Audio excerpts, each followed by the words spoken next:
Magandang araw kaibigan! Tuloy po kayo sa Felicidad's Channel. Sa mga kwento ng buhay at pag-ibig na hinalukay sa natatagong baul ni Felicidad. Pero bago po tayo magpatuloy, huwag niyo pong kalilimutan na i-like ang video, i-subscribe ang channel, at i-click ang notification bell para lagi kayong updated sa mga parating pa na upload.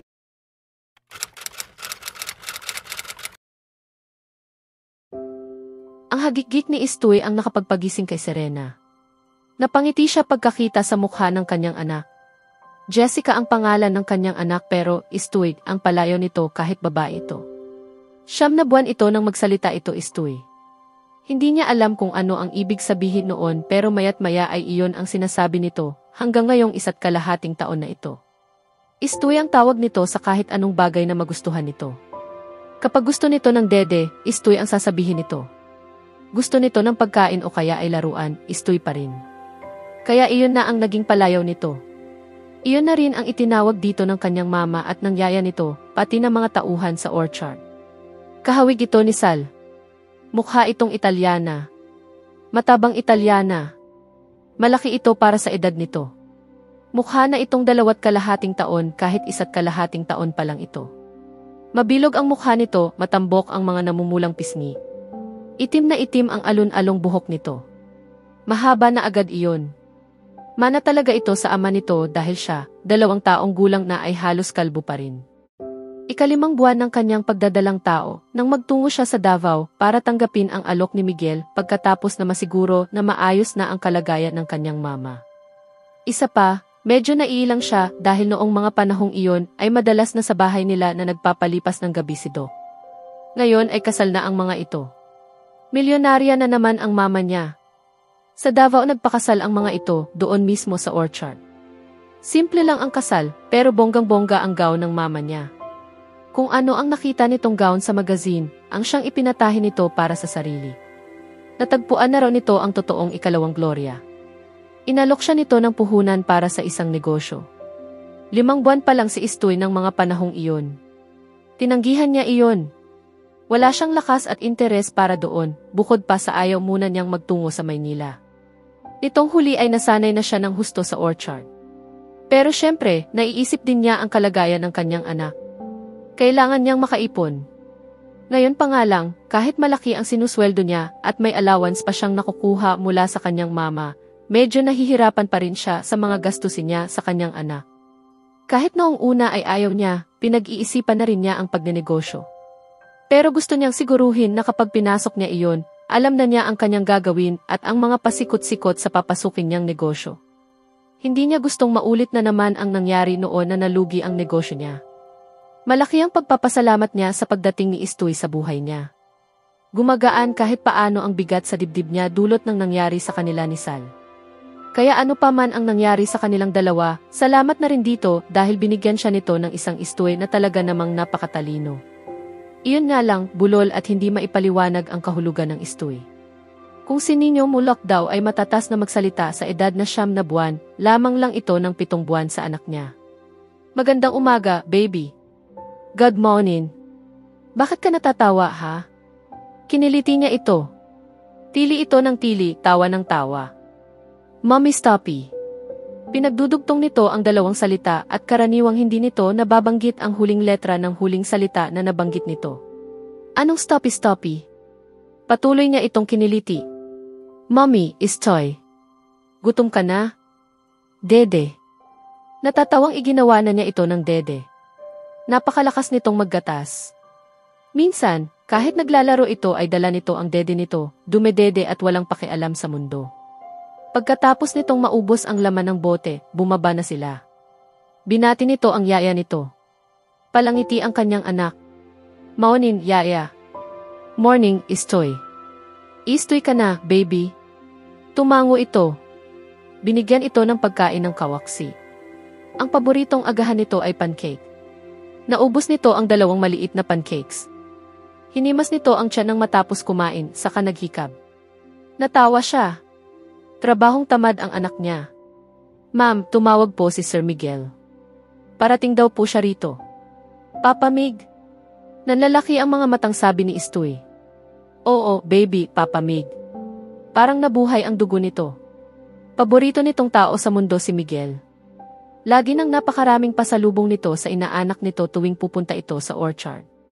Isa lang ang ninong ni Istoy, si Miguel lang. Isa lang din ang ninang nito, si Mandy lang. Parehong galanting sponsors ang dalawa. Tila may paraan ng pag-unawa ang kanyang anak. Hindi niya alam kung saan nagmumula ang mga tawag nito sa bagay-bagay. Hindi lang ang Istoy nito ang pinagtakhan niya, kundi ang pagtawag nito ng papa kay Miguel, gayong mulat sa Paul ay ninong ang ipinapatawag niya rito sa lalaki.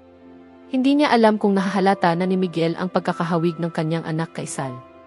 Kung sakali man ay wala itong sinasabi na kahit ano sa kanya. Ang kanyang mama naman ay tumigil na sa pamimilit sa kanya na malaman kung sino ang ama ni Istoy. Sinabi niya rito na hindi niya sasabihin iyon dito kahit ano ang mangyari. Hindi pa nagtatanong si Istoy kung sino ang ama nito. Sa palagay niya ay malapit nang mangyari iyon dahil advanced kung mag-isip ang anak niya. Nakahanda na ang isasagot niya rito wala itong ama at nasa malayong lugar iyon. Walang mabuting maidudulot si Sal sa buhay ng kanilang anak. Walang lulugaran si Istoy sa mundo ni Sal. Mundo ng kasinungalingan at panlilinlang. Isa pa, gaano siya nakatitiyak na tatanggapin nito si Istoy? Wala na siyang balita sa lalaki. Wala nang nababanggit sa kanya si Miguel tungkol kay Candice.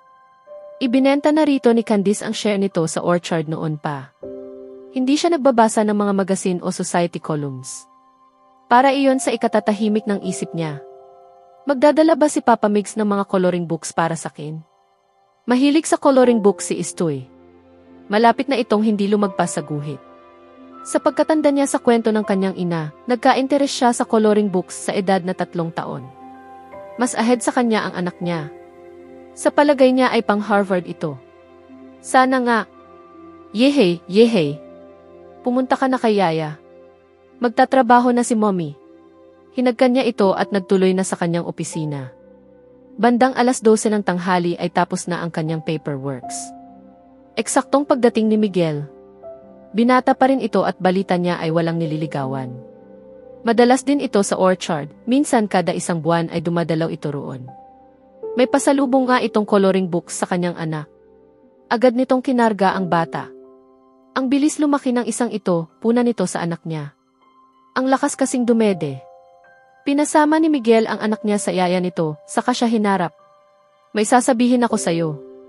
Ang seryoso mo ngayon. Dapat ba akong kabahan? Hindi. Hindi naman talaga. Noong isang araw nakita ko si Sal. Saglit siyang natigilan, pero pinilit niyang maging kaswal ang tinig. Talaga? Oo, tinanong niya ako tungkol sa'yo.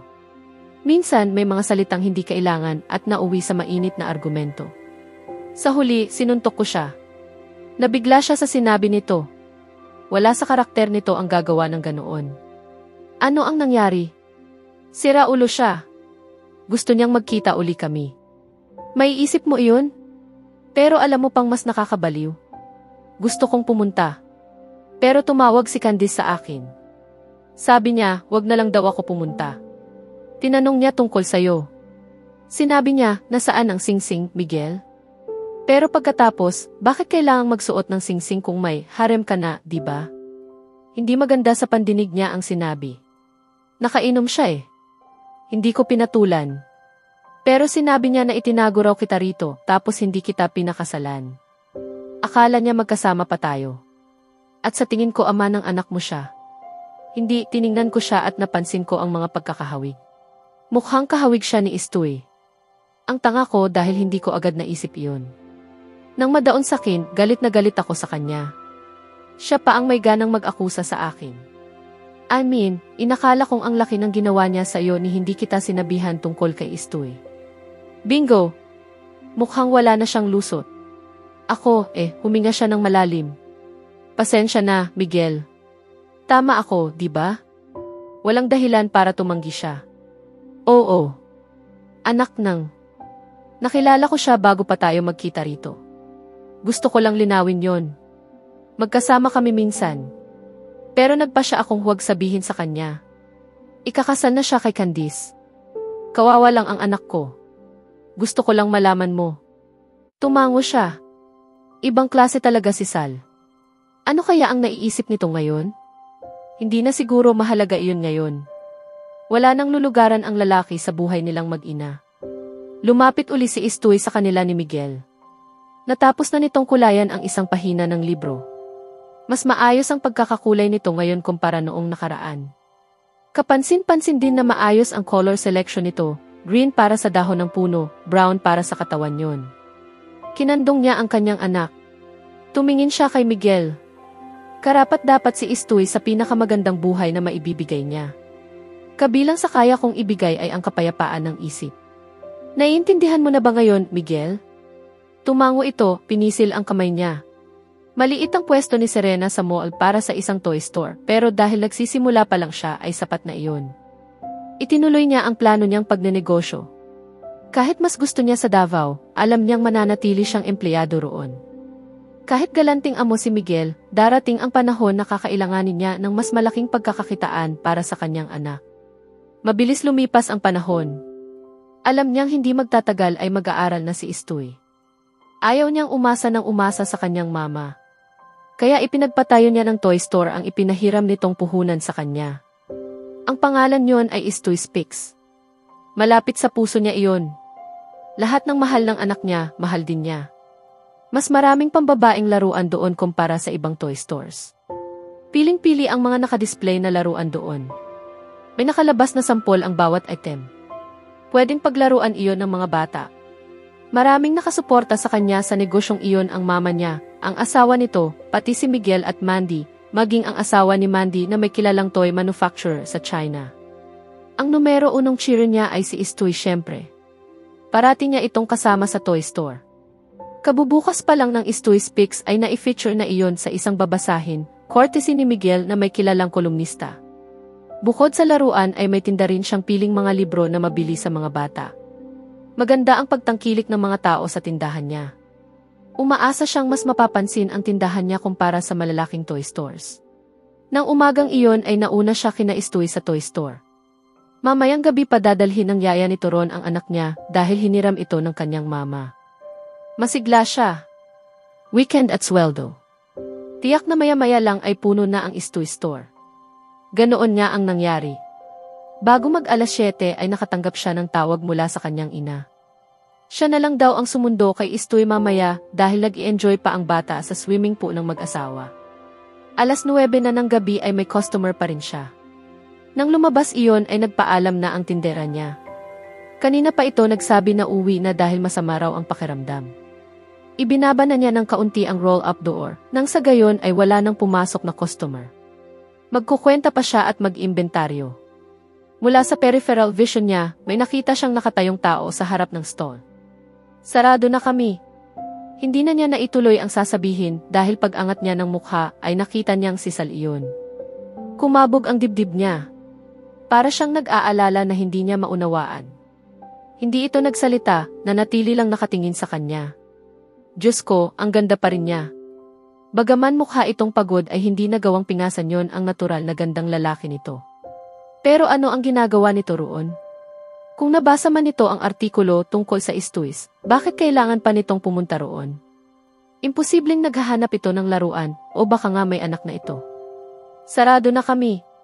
Ulit niya. Salamat at hindi siya nautal. Biglang parang nanuyo ang lalamunan niya. Gusto ko lang makita ang lugar na to. Ngayon na nakita mo na ito, maaari ka nang umalis. Wala siyang balak na makipaghuntahan dito, makipagbiruan o makipagkumustahan. Tapos na ang lahat sa kanila. Hindi rin maganda na magpatuloy ang ugnayan niya rito. Nakasalalay roon si Estoy. Hindi pwedeng ikompromiso ito. Naiintindihan ko kung mabigat ang dugo mo sa akin. Sinungaling! Wala kang kayang intindihin kundi ang sarili mo. Kaya wag mong sabihin sa akin na naiintindihan mo ako. Niwala sa kalingkingan ang alam mo tungkol sa akin. Kinamumuhian mo ako dahil iniwan kita at wala kang ibang choice kundi sumama kay Miguel. At sa lahat ng iyon, ang nakuha mo lang ay isang pangit na toy store. Murang tao siya, hindi ba? Bakit hindi kanya pinakasalan? Bakit naging ganun ka ka-careless at nabuntis ka? At hindi ka pa rin pinakasalan? Bakit? Kung kanino man ito nasagap ang mga maling balita tungkol kay Miguel ay salamat na rin. Naisasalba niya ang pride niya kahit labis siyang iniinsulto ngayon. Wala ka nang pakialam doon. Hindi mo ba naisip na baka may iba siyang gusto? Nag-init ang ulo niya. Kahit hindi nito alam ang totoong relasyon nila ni Miguel, wala itong karapatan na magsalita sa kanya ng ganoon. Pumunta ba ito sa teritoryo niya para lang sabihin iyon sa kanya? Pumunta ka rito para lang dyan? Hindi ko maintindihan bakit. May gusto ka pa rin ba sa akin, Sal? Baka yung pantasya mong yun, yung tinatawag mong paghanga, naging pagkahumaling na. Yan ba ang dahilan kaya kayo ni Miguel muntik ng mag-away? Obsessed ka ba sa akin? Ninisihan niya ito, puno ng pang-iinis at panlilibak. Ngunit hindi man lang yata ininda nito iyon. Sa halip, umisi siya pabalik sa kanya. Pumasok ito sa loob ng stall, hinila pasara ang roll-up door. Naalarma siya. Anong ginagawa mo? Pagkahumaling ay masyadong malakas na salita, Serena. Sabihin na lang natin may gusto ako sa mga babae na pag-aari ng ibang lalaki. Kita mo, once again, may paghanga ka sa akin. Sira ka. Lumayas ka rito o tatawagan ko na ang security, banta niya rito. Oo nga. Hindi pa opisyal na ipinahayag ang merger. Para lang alam mo, part owner ako ng mall na ito. Handa kitang pansamantalang gamitin ang stall na ito libre kung papayag ka muli na patahanin ako ng iyong paghanga at pagkasabi. Sa tingin ko, win-win deal yan, Serena. Tanggapin mo na. Seryoso ako, Sal. Umalis ka.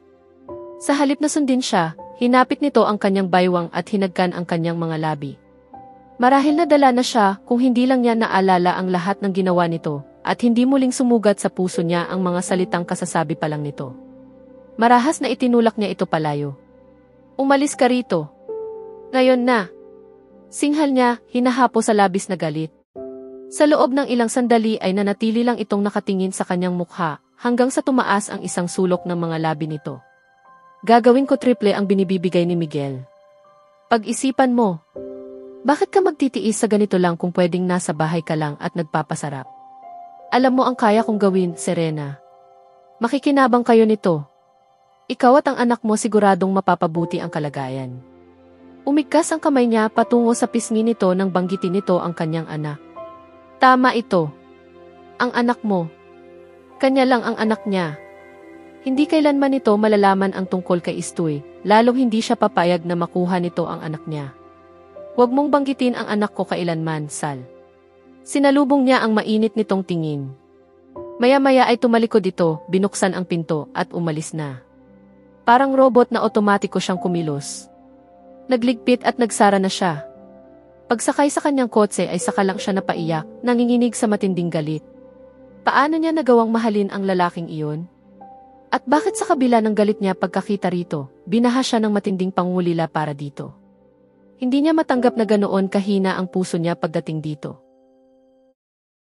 Sa susunod na kabanata, inaasahang masusubok ang katatagan ni Serena bilang ina at negosyante habang patuloy siyang haharap sa banta ni Sal. Magkakaroon ng mas matinding tensyon sa pagitan nila na posibleng mauwi sa legal na laban o paglalantad ng totoong pagkatao ni Istoy. Kaya abangan natin,